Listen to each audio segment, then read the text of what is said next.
Thousands of protesters marching in cities around the country as part of the Fight for 15, a continued effort to raise the minimum wage to $15 an hour. Protests from New York to Chicago brought thousands to big gatherings as early as 6:15 a.m.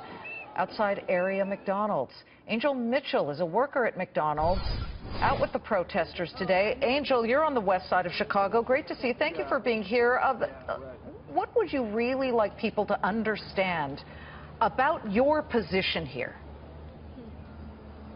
Well, what I would really like for people to understand is our strikes and our protests since 2012 are grander than $15 an hour. People see $15 and fast food workers in the same sentence and they go crazy about it. But we also want union rights. We deserve to have our jobs protected. We deserve to not make poverty wages. We're not asking, once again, we're not asking to become millionaires overnight or every 2 weeks on our paychecks, but we do deserve to have enough money for the bare necessities. Some cities already, Angel, and I know you know this, but some cities have already gotten to $15 an hour. Pittsburgh, Portland, Oregon, Greensboro, North Carolina, Missoula, Montana even. They're already there. And then you've got the state of New York, California. By 2018, they'll be up to $15 an hour. You know, there is progress here, is there not? Can you at least agree with that part of it? There is progress, and the thing is that progress is not uniform, because here in Chicago, in Illinois, we're still fighting for 15, but not only $15, we're also fighting for union rights as well. Because if we were only fighting for $15, of course, New York would not be out protesting today, and neither would California, but it's bigger than $15. Look, McDonald's is huge. It's massive. But you've heard the argument that $15 an hour imposed on smaller businesses may be disastrous for them, Angel. Many of them say they will either have to lay off workers, so that's negative, that's a horrible thing, or they will have to raise their prices. They may then lose customers, and the next thing you know, you got to lay off people anyway. Do you see that side of this? I see that side, and first off, I don't agree with that argument. The more money I make, the more money I can put back into the economy. They don't have to raise prices, because guess what? The customers notice when the prices are raised, every penny. Customers come to the drive-thru and they have their exact change correct, and when the prices increase, they are made aware, and we don't even have to tell them that. But if people are making more money, they will spend more money.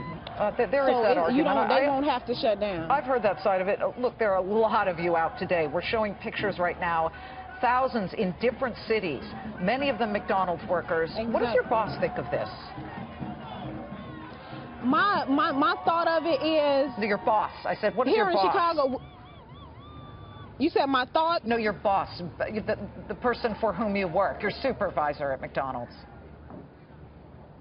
Oh, my boss, I really don't know how they feel about it right now. I'm sure they're not happy about the whole situation, but they'll get over it. Just like we have to get over not being able to put food on our tables and pay our bills. They'll get over it too.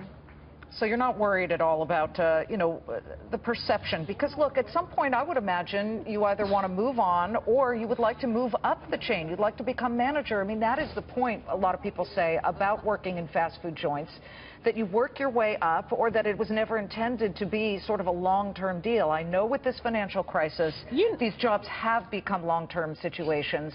So we understand. I just want you to understand that we get that, but you don't want to price a business out of doing business.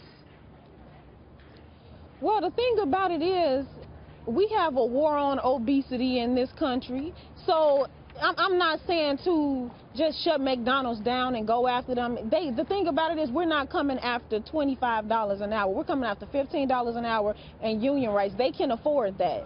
So they won't have to lay off people. If they choose to, that says a lot about the society we live in and how they want to maintain a poverty class, or the have and the have-not. So, I mean, they wouldn't have to lay off anyone.